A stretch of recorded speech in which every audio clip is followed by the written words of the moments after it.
This is very interesting. And I can see right now you're doing the welding. Yes, they are welding outside. Being connected. Yes. There. Okay. Welding is being done. The pump is coming in.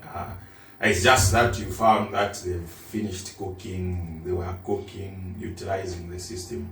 So it's something that I think as a country we should embrace the technology that has come. Yeah. Because it will encourage development to go to areas where we don't have utility. Okay. Yes. So what is really the word of advice? Because, everyone is just looking at the connectivity from ZESCO, and we still have the deficit of energy in rural areas.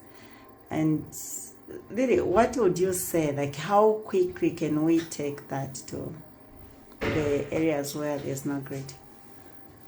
I think, in my view, it's not a matter of waiting on the utility.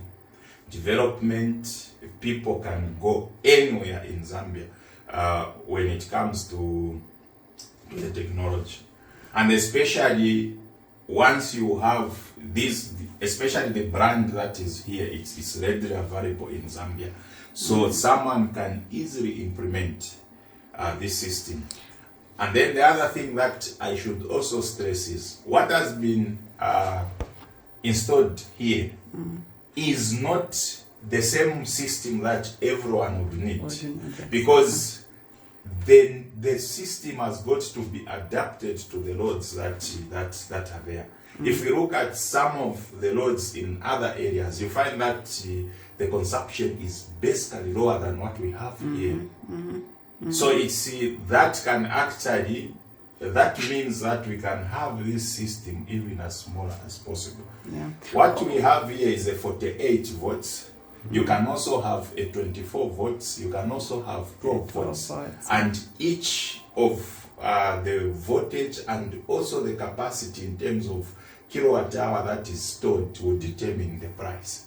So it's not identical to say this is the system that everyone needs. Yeah.